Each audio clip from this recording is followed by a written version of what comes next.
Welcome, everyone, to another episode of HR and Payroll 2.0. As always, I'm Pete Tiliakis, and I'm joined by the legendary Julie Fernandez. Welcome, Julie. Hey, Pete. How are you? Good to hear you. Good. How's it going? Great. What's that? Great. Yeah. I'm in the warm, away from my usual frigid Detroit temperatures. Good for you. Good for you. Yeah, I understand you're in Florida, right? You've been doing a little bit of event going this week, if I understand correctly. That's absolutely right. So I don't know if our listeners know about some of the bigger HR conferences, but the one that I was at just earlier this week is called NARES, which stands for the North America HR Executive Summit. Nice. So I've not been there. It's an interesting conference. They tend to have peer speakers, and they usually draw 500 to 600 or so HR leaders. So they specifically target folks that have, some sort of responsibility, usually some budget, a lot of business partners are there, and then higher level titles, director and above, kind of peers that you can network with over the course of 2 days, 2 very, very busy days. Yeah, I bet. And then that was in Orlando, right? That was in Orlando at the Champions Gate. And some of the, a lot of people ask me, kind of who attends and who speaks. And so you have some great speakers coming from, all of the folks that people want to hear from. McDonald's was there, Pfizer, P&G, J&J is there, Jazz Pharmaceuticals spoke. So you get, some attractive kind of people along an experienced journey, and it's peers speaking more than, providers. People don't really want to hear providers speak. They want to hear from other HR practitioners, right? And yeah. So that's a big draw. And they just, have a couple of jam-packed days. About half of the attendees are from what I would call, mid to large size organizations. And the other half are generally from, smaller, maybe, 2,000 and below sized organizations. So, no matter what your size is, you're bound to find yourself at table after table of peers that are either bigger than you or right in your same mix. So it sounds like conference. Yeah. Good stuff. Yeah. It's nice. I mean, I think that sometimes these conferences get a little bit, I think people think that they're just sort of, maybe a boondoggle, right? In some leaders, but I actually think there's so much value in that networking part of it, right? It's just that trade of information. I know I personally, as an analyst and just as as a professional, I always get so much out of the conversations. Just learning about things that I may not be thinking about. And especially when you're a practitioner and, you're going through what you think is the, world ending or world changing challenges and you think you're the only one. It's very refreshing to be in and amongst peers that you can bounce these moments off of and situations and understand how others are solving it in your industry or in your set of challenges or even just outside and maybe give you some perspective. So I'm happy to see that we're getting back to events and people are attending. And this is one I'm not familiar with, but maybe someday we'll I'll get to check it out. So very good. That's right. If anyone's ever looking for information on what sort of conferences there are for what types of topics, I think either one of us would be a pretty good source. To share some of the. We've been to a few. Exactly. Good. So let's talk about maybe some market updates. Is that cool? We got a few here. All right. So let's start with the first one. Not a big announcement here. This had already happened a while back, but the deal closed. And no pun intended here, but deal, DEEL, closed its deal, DEAL, with PayAsia. And as you know, Pay Group or PayAsia was a very formidable Asia Pac based, payroll. I would say EOR, multi-country payroll, EOR, and even an HCM technology provider, which has gone off to Deal, which is a global EOR solution provider that obviously has global payroll aspirations, just like many. And so, really building out their capability, their regional capability. This fills a big gap in their offering. And congrats to Mark Samalol and team over at Pay Group and PayAsia. Indeed. I worked with those guys a bit myself over the years and always thought very highly of them and their team. Same and really here. happy to see this. So yeah, I think Yeah, this they is have a great leadership team. You know what struck me yeah, on this, Pete, besides the fact that I know yeah, you posted about it actually quite a while ago when it was announced with some good stats on, the impacts of the sizes coming together. But what strikes me is, Ceridian went on a tear and, bought up Excelity and also yes, Ascender. And so yep, that left PayGroup or PayAsia as one of the, the bigger players left in the region. yeah. And so, now seeing these guys come together, the Asia marketplace has really been kind of um, spread out and gobbled up, right? Yeah, it has. Yeah. I mean, it's like I've watched a lot of these regional players kind of grow up and mature and ultimately do this. And it's on the one hand, it's bittersweet. It's like I'm really happy for them. They find a home to further their investment and obviously, continue building on what they've done. But at the same time, I just, they have their own little culture and their own sort of identity, as you see them grow up. You hate to see that sort of go away, but I'm sure they're going to bring some great insights to Deal. And Deal, obviously, very well known for putting a lot into their software and their solution. Is saying by H1 2023 they will have a merged version of their capabilities and software. So integration is well underway, and it's going to be interesting to see if they stop here, right? If Yeah. more acquisitions are Yeah, on the radar. I think you're going to see more in the industry for sure. Will they be a deal? Not sure, but yeah. So for that one's sure. well on its way.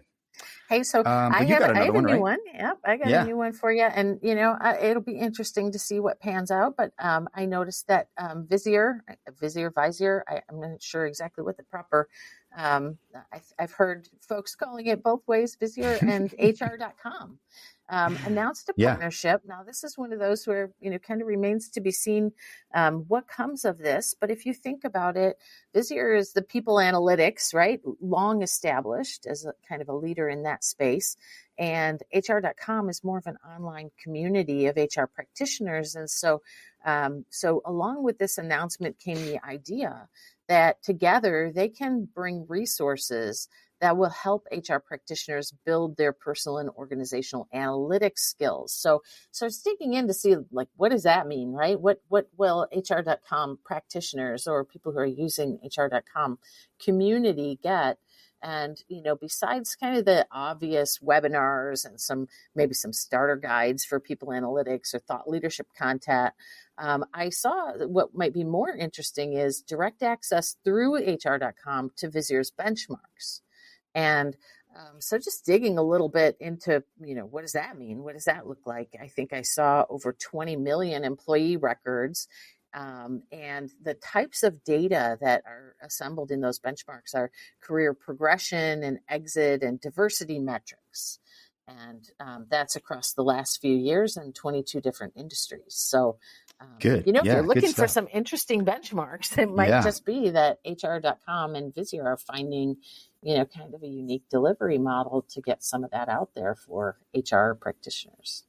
yeah. No, that's good stuff. And yeah, I think the benchmarking is becoming more standard in many solutions now across the spectrum of HR. So it's good stuff, right? It's data is HR and payroll's oil or gold. And I think that everyone is trying to tap into that, right? And Yep, yep, and as we know, right, it's not been that easy. There's a lot of organizations I've talked to who have. I think we saw it, right? We talked about the data from Stacy over at yeah, Sapient Sapient. That Insights, yeah, analytics was one of the top three with time and payroll that are going to be replaced or want to be replaced by firms.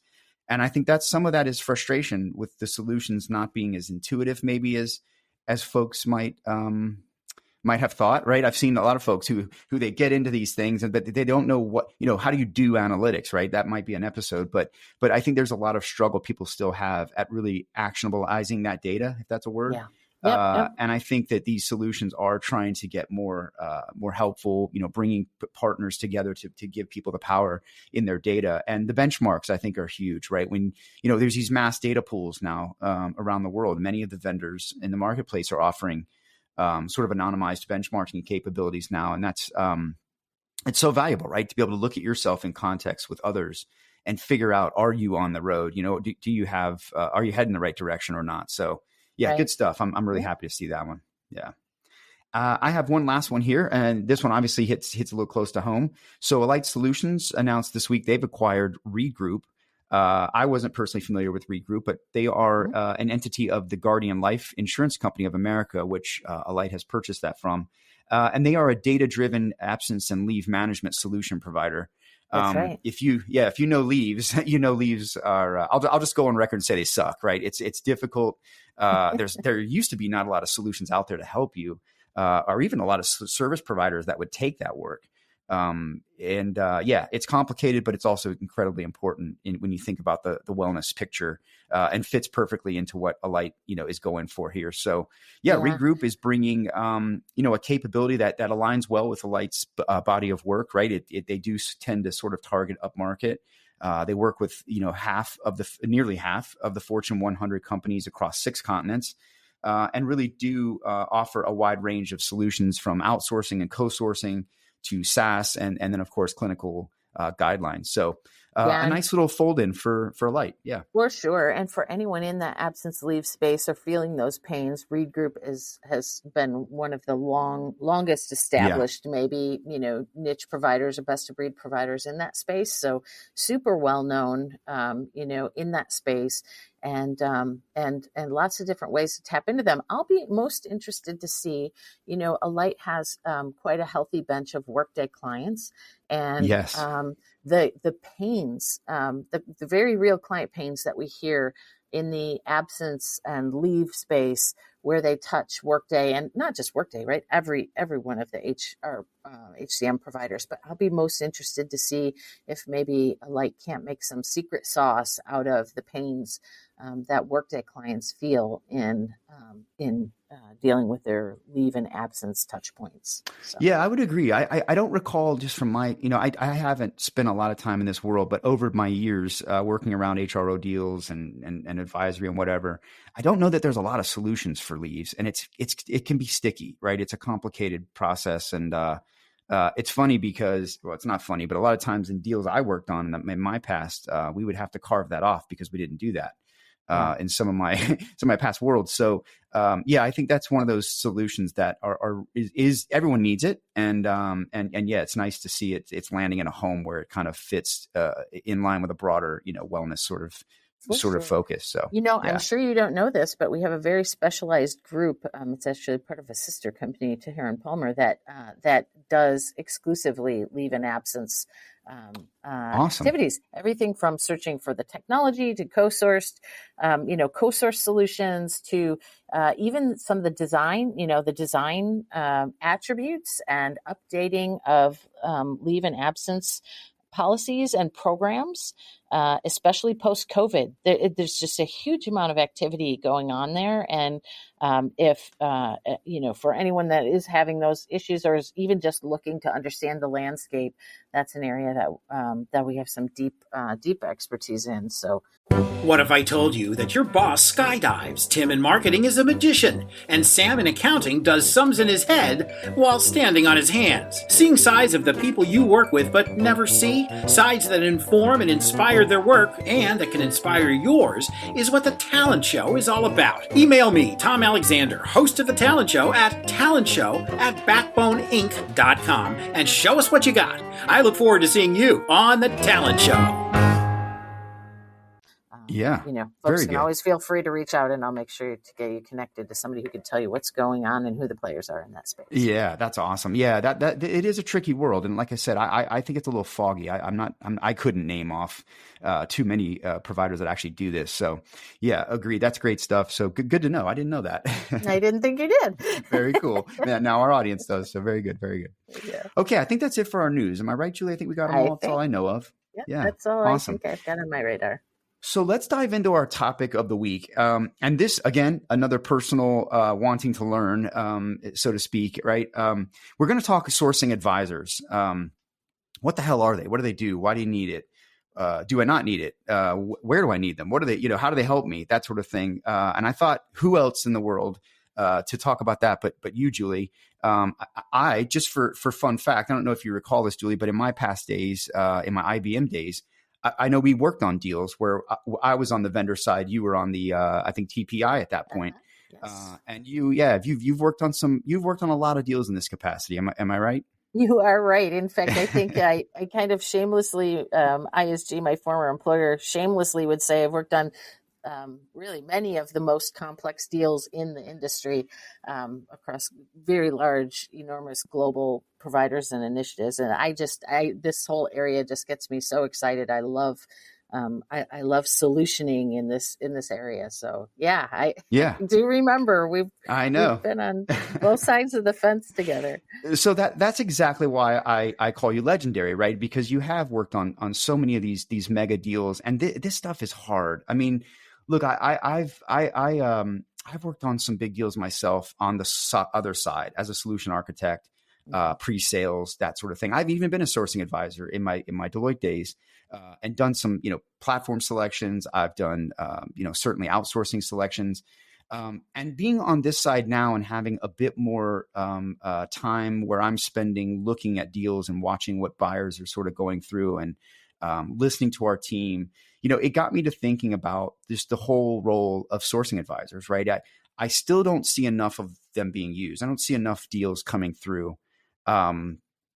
Personally, I think there's still a lot of firms that are sourcing led, procurement led. And I think they feel like, look, we've got this rich, robust sourcing team. We know how to do this. We can run with it. But I would argue that, especially in HR, it's not like buying any other solution or service, right? I've said this, on the podcast before. You're not buying staples or reams of paper. You're not buying servers. You're partnering with an organization to hand over potentially one of the most important processes, some of the many of the most important processes in your organization. And you are really going into this arm's length relationship with someone that is supposed to operate on your behalf for your people, right? Your most valuable asset. So I just think that of all the things you can be buying out there, right, this is where I think you really do need help. So I just want to pause there, Julian, get your thoughts on just that perspective of companies kind of going at it alone versus companies, Yep. going in and getting and recognizing that they can get the best sort of experience, if you will, and result by having some sort of help. So what are your thoughts just on that point of view?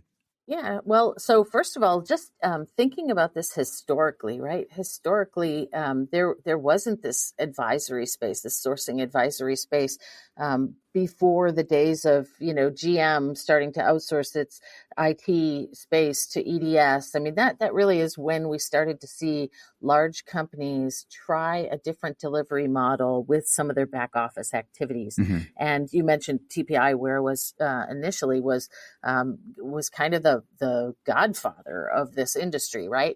Especially in the IT space, where they really started looking at companies that were trying to deliver their back office services differently, and decided, like, let's help, let's facilitate this happening.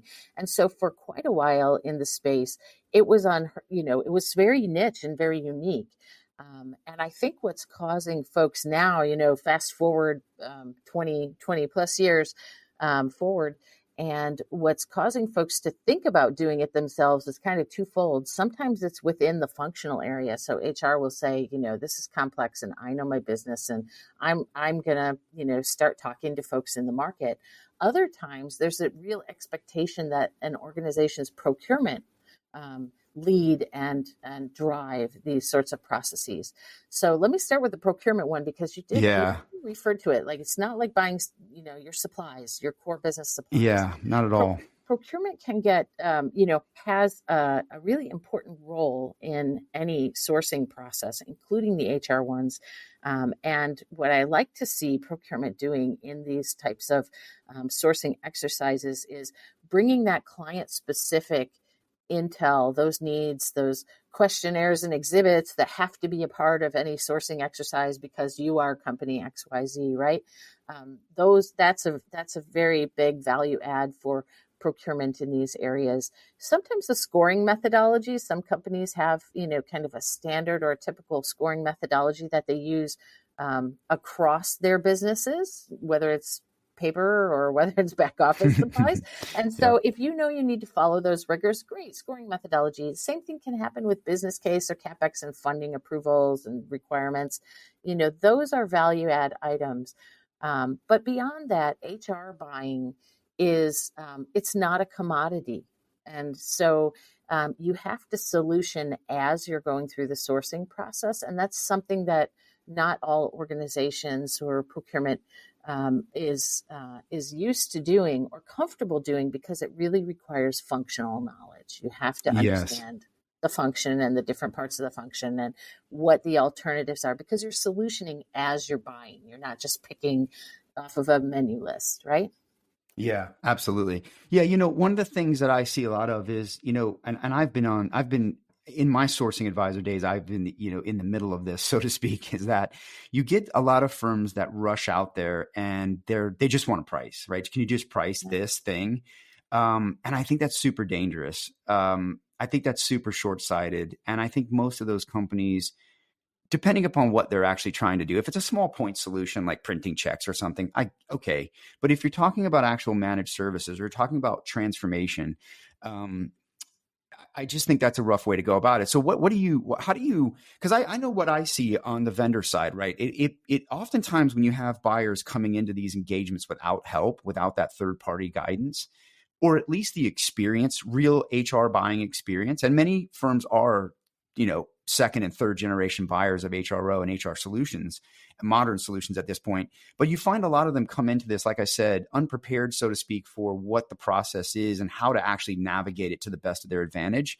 And I think that puts a lot of vendors in a position to have to kind of down throttle, if you will, and back up and consult them, right? And here at Alight, where I work now, we have a very good professional services organization where we have the ability to actually do that for customers. In fact, I'd say it's a key differentiator, and it's something that we're trying to make a norm as part of our global payroll work, particularly. But how do you get, Julie? How do you get these firms to sort of step back and say, this is an investment that you need to make. And here's why, look, it's going to lend itself to a better outcome in many, many ways, better experience. But how do you get them to throttle back? Because I think what happens is, or get them to focus on that, because I think it puts vendors in a position to have to sort of play consultant, coach, sourcing advisor at the same time, trying to sort of obviously help them get to the right answer. But how do you convince a company to slow down and say, look, you do need help, right? And here's where the value can come from that help. And you don't need to do this alone, right? And gamble with, figuring out as you go.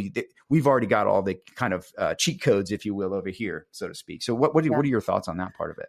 Well, some companies are either mature enough or stretched thin enough that they know right from the get-go we need help, right? So those aren't the folks that you're talking about right now. Other companies, will want to engage with providers right away. And the providers, of course, all want a sole source, right? So they all want to be the guy to position themselves, not only to share their services and capabilities, but also to, try to provide that guidance or that leadership or navigation. And so initially, if a provider thinks that they have a sole source type of a conversation going with a client, they're quite happy to continue and do most anything, right? They can to try to have that, to try to help give that guidance themselves.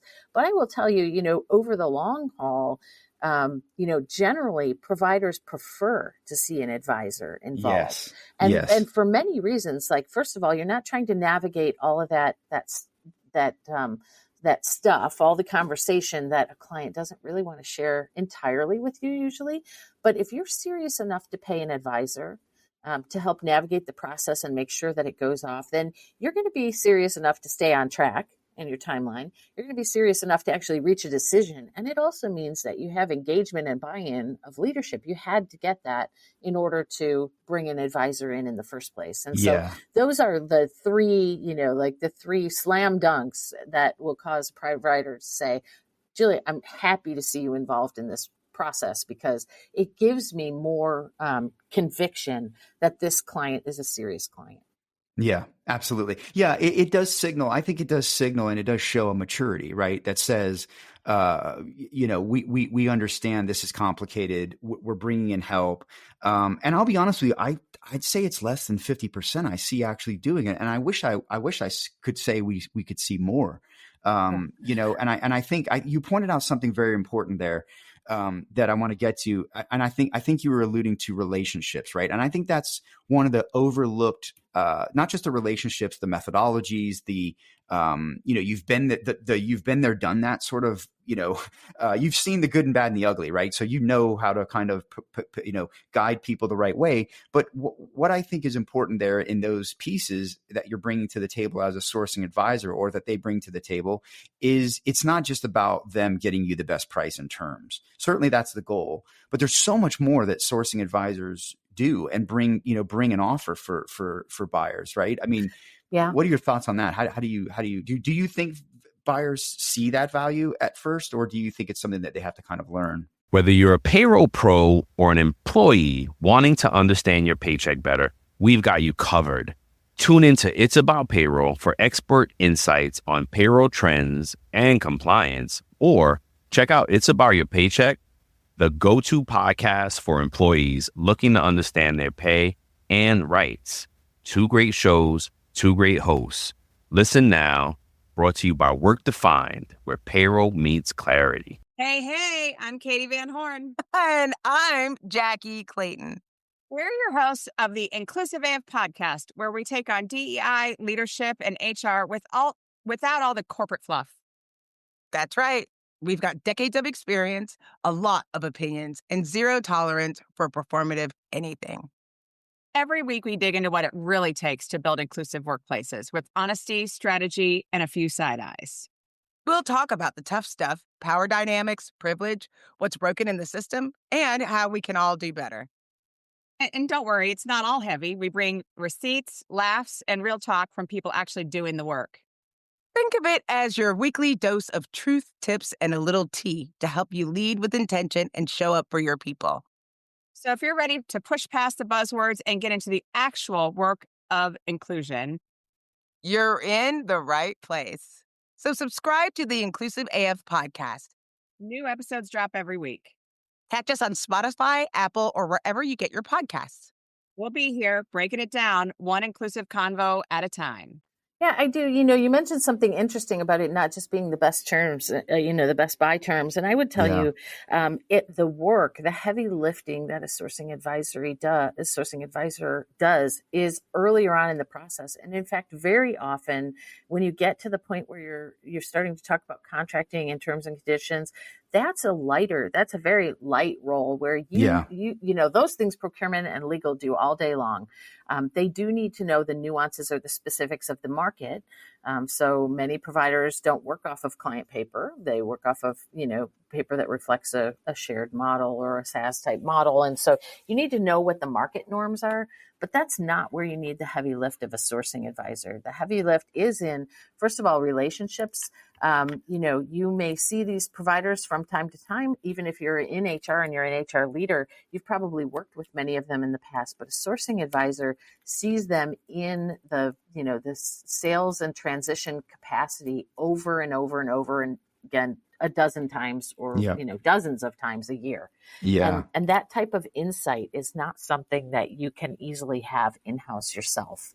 So that's a big one. And you mentioned methodologies and templates. I mean, that's obvious. You don't want to start from scratch. You also, are kind of wasting a little bit of time if you're asking for things in an RFP that are outside of market norm. You really want somebody to tell you, like, that's not normal. That's not a normal part of delivery.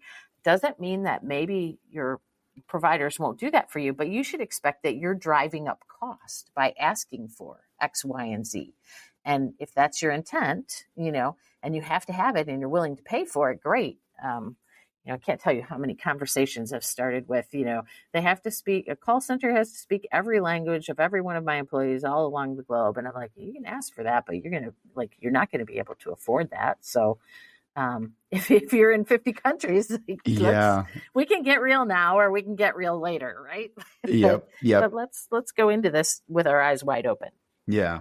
One of the things that I learned very, very, I think very quickly, as I was doing, I've been on all sides of the sourcing lifecycle myself. I've selected these solutions. I have obviously studied them now, but at some point in my career, I had been in pre-sales, I had been in solutioning, but then I was also at some point on the governance side where I was managing a contract that was, after it's been negotiated, gone live, here you go, we're running it globally, right?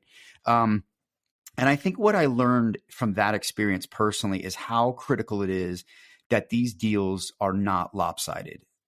Yeah.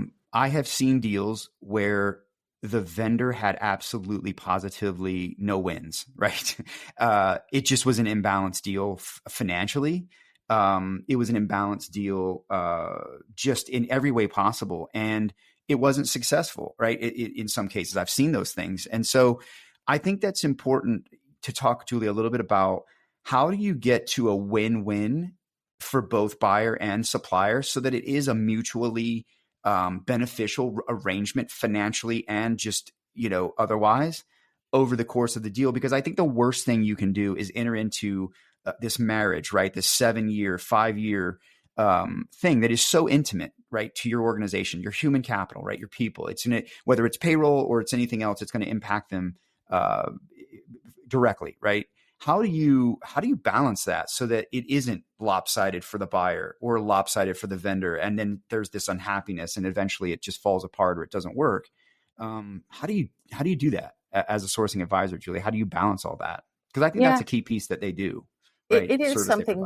It is something that's pretty key, and part of it is about acknowledging that you can't squeeze the blood, the lifeblood out of a provider arrangement, or you will pay for it. That you either won't get the services or your services will fail. You want a provider to have a reasonable margin. You don't want them to have excessive margin. So one of the ways that you do that is by working with an advisor who sees over and over again and knows what a healthy margin looks like, right? Yeah. And is still doing the, they're really still working on your behalf to get you the best deal possible. But it's not always about the dollars, the flat dollar amount. Of course, that's where everybody's attention is. But it's also about asking for services or delivery models or activities that are outside of the norm of a delivery model. And that's an area where folks feel a lot of pain because you try so hard to get the things that, fill your gaps from the client perspective, right? Like I have to have them do it this way and they're telling me they don't normally, but I could push them and they'll be willing to do this. That just creates pain points in their delivery model that you are likely to feel if there's too many of them, if they're not in reasonable areas, or if they're just likely to fail between the sales messaging and then the delivery arm that actually has to transition, stand up, and execute that. And so knowing what those are before you press for those as part of your managed services arrangement is really important insight that that any sourcing advisory should be giving you. Totally. And how much do you get involved in helping coach them along the lines of their retained team and the whole governance process? Do you I mean, I know the answer to this myself, but maybe talk about a little bit about that, because I think that's a hard part that I don't know that's where sometimes good deals can fall apart, is in that governance piece, right? Like I've seen that where the people weren't able to execute or the governance model just wasn't good. And they just didn't have the right resources, or for whatever reason, the culture just wasn't into it. But talk about that a little bit. What do you feel about that piece? How do you manage that? Yeah, sure. Let me start by saying, that's not usually what's on folks' mind when they're going into the sourcing exercise. So a lot of times that's not in an initial But it's scope. so important. It's so important. And it is important, but you do end up doubling back to it. So, first of all, I have a fundamental belief that, when you're buying services in HR or technology in HR, ultimately the relationship that needs to be successful is between you and the vendor, right? So you don't need or want a consulting firm to just hang around eternally, as kind of a part of that relationship. You want to have a healthy relationship between the two of you. When that is not contemplated up front, and it usually doesn't even start to get really contemplated by most firms until after implementation, which again, I'm not saying is the best way to do that, but you do then come back around and recognize whether it's part of renewal, whether it's part of post-transition, stabilization, that you should have had those tenets of healthy governance designed in from the get-go. And not only that, but you should have, the ideal situation for transformation is to have folks' implementation roles involved in the rolling out, the design and the rollout of services and have those resources go into roles that have a role in governance as well, right? So that you get that continuity from the very beginning of requirements through transition and into ongoing governance. And that takes a lot of planning. That, I mean, let's be honest, that's not usually the way we staff and plan our projects up front. And so we do get involved quite often in those areas, but it's usually as an afterthought. It's usually if things have gone rocky, or it's usually as the folks are thinking about going into renewal. Yeah. And actually, that's an interesting thing to talk about as well, is renewal, Pete, because it's not like you're sourcing or buying the first time around. That's usually what people think when they think about sourcing advisory.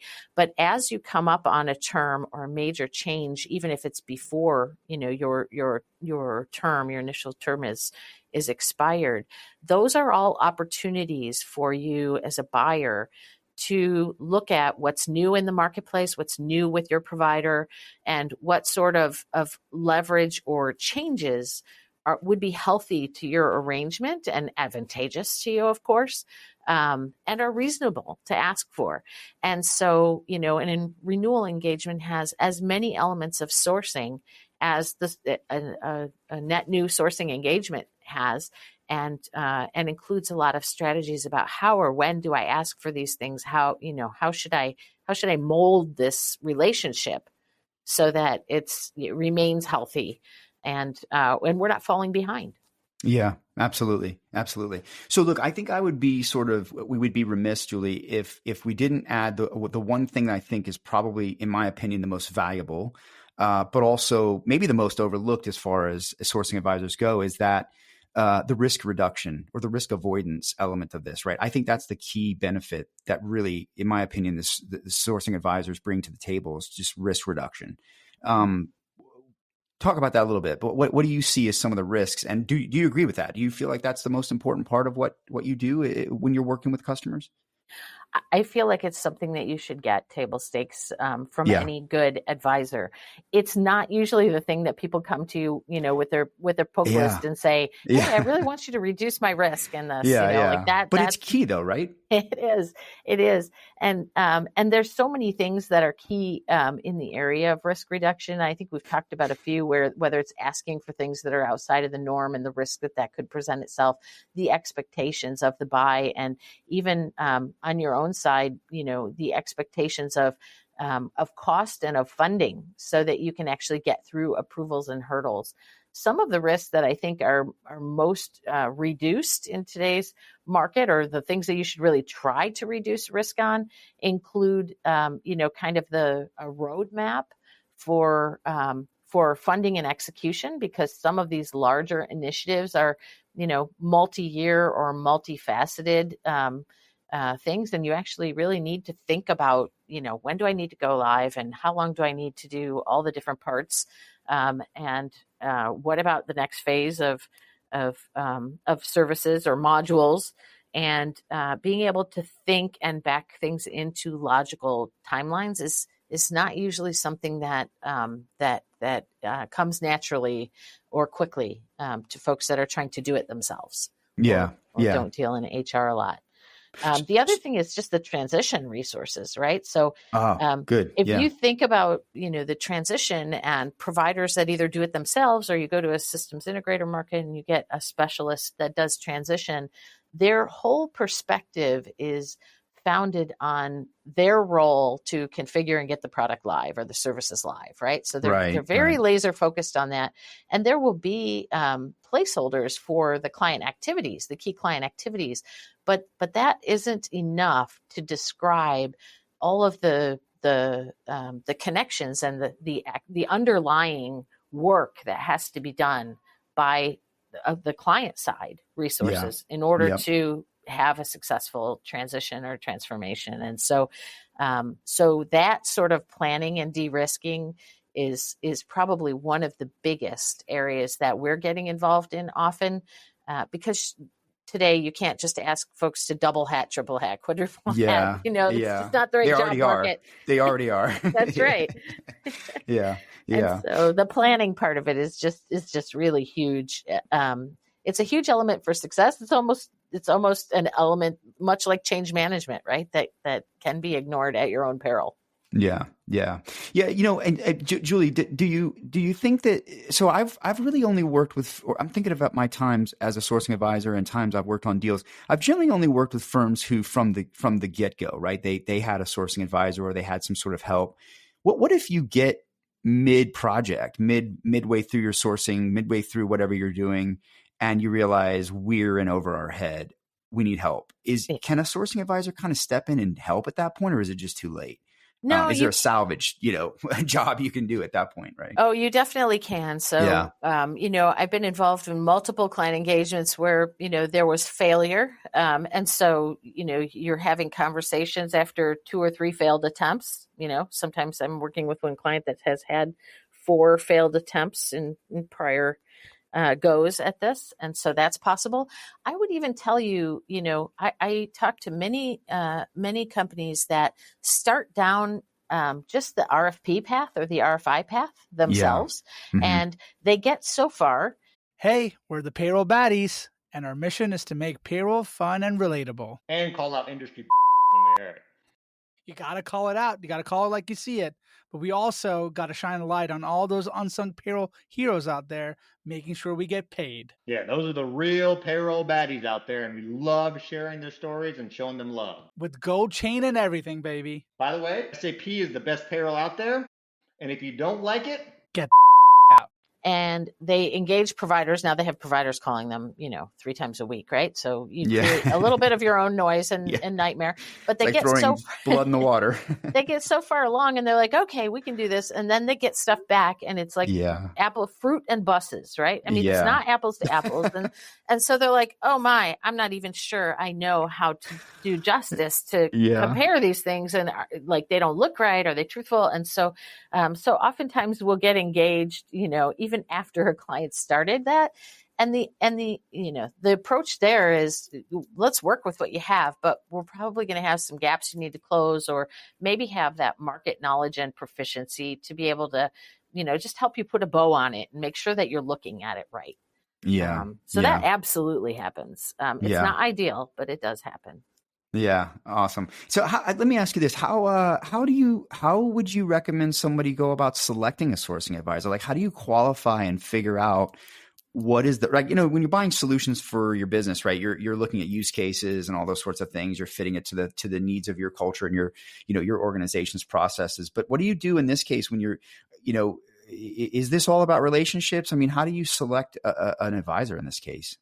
Yeah, it can be. It definitely is. There's an element of relationships to even know who plays in the space or who's good at this. And I would tell you that there are a lot of folks, that are happy to do some advising. The very number one thing that I tell HR buyers or organizations is look at the downstream interests for starters, because many folks who are happy to advise because they want to be the one to do X, Y, or Z, right? Yeah. So they have a direct incentive, and that doesn't mean that they can't advise. It just means, they might not be the most neutral or unbiased play. They might not really, they might have an element that keeps them from working solely on your behalf as part of that. So that's really big. And then I would say, you really do need to, some folks will do a full RFP to select a sourcing advisor. All I can say there is just make sure, like if you're going to spend 6 months selecting an advisor, you probably are going to, think about leaving not just 2 months to select your software, select your, a lot of times they'll spend so much time up front, and then the sourcing advisor, they tell them, you got to get this done in 3 months.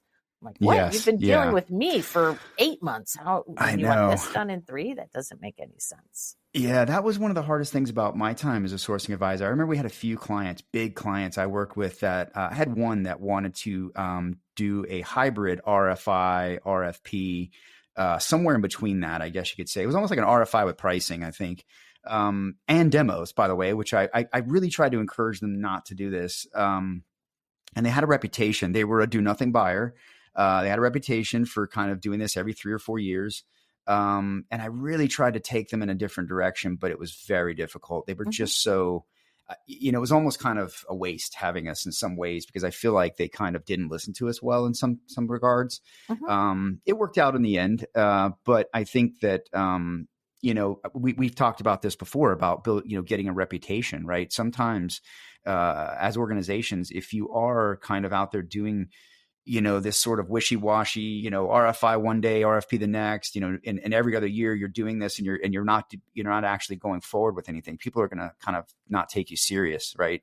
Yeah. And it's going to be hard to get firms to work with you. So I think when and where you can bring sourcing advisors in, I personally have seen a lot of great experiences from that, and firms do much better, in my opinion, just from what I've seen. Yeah, I think a good process lets the advisor not only respond to what you're asking for, but also says, what else? What other value adds should we be thinking about? And a good process will consider some of the things. You're bound to hear some new things. I would also tell you, there are sourcing advisors and there are HR advisors that do more than sourcing, right? So they won't just execute the RFP. They can do strategies. They can bring benchmarks. They can do, other pieces of the HR transformation advisory. And that's really valuable, because then you get somebody who says, I answered an RFP once about 2 years back. They wanted a sourcing advisor for their HCM, and they knew they were going to go to the cloud. They knew they needed to buy that. They knew they needed to buy the SI, and they said, what else? And so, we responded and said, well, you really should be looking at optimizing and harmonizing your processes, and you should be looking at your operating models so that you're clear on the operating model that you're moving to. That's what you're going to configure. And, many clients don't have the appetite or the timeline or the resources for that. But when you do, there's just as much work outside of the sourcing exercise itself to be done in preparing the organization, for its operating model of the future. And I think a lot of folks miss that. Yeah. It's work. That's a good word to use. It's work. It's hard. And this is a bit of a puzzle, right? And when you know how to navigate that puzzle, from past experience, what better, what better way to go about it than trying to sort of guess, right? If you have someone who can give you the cheat codes, if you will, I guess it would be very beneficial. So, let's talk magnitude too. When you're thinking about, geez, let me just do it myself because an advisor is going to cost, some money. Well, and the advisory role is kind of a one-time discrete amount of effort, right? And usually the services or the software that you're buying is easily 10x plus, right? So while there's a discrete cost to it, it's not an unmanageable cost, and it can be scoped in a number of different ways depending on your team resources. And, to go into a large multi-million-dollar buy with some sort of a guide, that cost is, really quite small compared to the funding ask that you're going to have to be prepared to get approval for. Oh yeah, totally. Yeah, no, I would agree. I think when you put it in that context, it makes perfect sense. And I think a lot of organizations do think, oh, we've bought stuff before, we can do this. Again, I think it goes back to those probably procurement-led firms that are very, we've got these very skilled, savvy procurement folks, but again, it's just not buying the same thing. As you might buy, something else. So I think we probably hit on everything we wanted to. Nice. Julie, anything else here? I have something kind of lighthearted I want to talk to you about really quick before we wrap up, if not. But anything that you think we didn't touch on here? Let me just throw out one thing. One last thing. Anyone who does this for a living, who plays a role like this for a living, is happy to have conversation with you, whether that leads to an engagement or not. Right. So this is a world that we live in, that we play in. You as an analyst have been, in other sides of the thing now at Alight, in a different role. So there are different roles in this whole process, but it is this, it is kind of the center of our career and professional insights and knowledge. And so you don't have to, be determined to hire somebody. You can think you're actually not going to hire someone and still reach out and have a really great conversation with somebody who does this all the time. And you'll learn from it, and they'll learn from you as well. And, if you need some help, then generally they'll be happy to help. And if you don't, that's okay. This is still a part of their expertise and sharing in our industry that you ought to be able to get some good conversation, some good insights. Yeah, absolutely. Get in touch, right? And ask those questions and qualify that and see if, if you are truly able to handle it or not, and where you can, get some help. Because, I've just personally, I've not done research on this, but anecdotally, I just see a better outcome, and a better process and experience for the buyer and the vendor when this is in place, and they have help. And they have some sort of a framework and path, and they do have guidance. Someone giving them those sort of, again, cheat codes along the way to help them, not bump their heads. So it's all about finding something actionable, right? And not getting, trying to stay out of the do nothing box as often as much as possible. Yeah. Refer back to episode 1 if you for that. But yeah, I hate to see buyers go through that because, it's a lot of cost and work for everybody, even the vendors, right? I mean, we all know of companies who go out to market every so many years and they do this same thing, and it becomes like, oh, here we go again. And you don't want that, right? You don't want that reputation. You really do want to be out there doing things purposefully. I've always had this theory, Julie, that if vendors could charge for the buying process, it would be an entirely different buying process. It would be much faster, I think. You'd have a lot more serious buyers kind of coming out there with more serious efforts than kind of saying, "Oh, just give me a price." And and that's one of the worst things I think you can do, by the way. Maybe you could give me your opinion on this too, Julie. I really always kind of cringe when buyers go out and just ask for a price. That's a really dangerous thing. Not dangerous. It's just a really short-sighted thing to do. And you're probably eliminating very good vendor relationships and solutions by just doing it on the surface like that and looking at the price. Because really, until they get in there and work with you a little bit, it's very difficult to give you a very specific price, and a very specific solution, so especially in complex orgs. So don't go out there and just get a price, right? You use a sourcing advisor for that instead to get a ballpark or some benchmarks. And, what will happen is you'll just find that a strong vendor will then scope to the price that they've strapped themselves with, right? Yeah. So the idea is to get in the door and to qualify yourself. And so those early pricings are not super actionable. And they can drive behaviors that, ultimately you might regret. Yeah, absolutely. All right. So, You Julia, said you had something fun and lighthearted. Let's hear it. Yeah, a little lighthearted to finish out here. So this has been great. Look, reach out to us if you have any more questions. I think we probably could. I could go on and ask you more, but I know we got to get to it, and everybody wants to probably get to their holidays. Hopefully, by the time this comes out, everyone will be on their holiday trips. But so look, I wanted to ask you about the concept. So we've both been through tons of contract redlining, right? And I know I've spent those late hours kind of redlining my pieces and parts that I had to in my world. And I remember one contract we worked on, and I think I have a small screen capture of the verbiage. I'll tweet it if I can find it. But I worked on a contract in I want to say it was 2012-ish. Fortune 100, big organization, was doing a full-scale HRO deal, or wanted to, back then when people were still doing those. And they had a force majeure clause. Now, if you don't know what force majeure is, I know you do, Julie, and correct me if I'm wrong. It's essentially, I think it's a Latin phrase, a legal term for basically saying, under this clause, if some disaster beyond man's control happens, all bets are off in this contract. Is that a fair definition? Yeah, I don't know if it's all bets are off, but it does say some outs, right? There's some language that allows you to make sure that you can have continuity. Yeah. So okay. All bets. All bets okay. are off. Sort of, right? So okay, and I'm not a lawyer, so huge disclaimer, not an attorney. So okay, so this customer came across. I've never seen this again, and I'm asking if you've ever seen this. They had a force majeure clause that specifically called out the event of a zombie apocalypse, and they required vendors to agree to it. And I first thought it was one of those things. I thought it was a joke. We all thought it was a joke. I thought it was one of those things like you hear rock stars have writers, right? And there are some rock stars, for example, Van Halen, I read one time, actually did the whole like no yellow M&Ms or whatever it was, green M&Ms or something like that.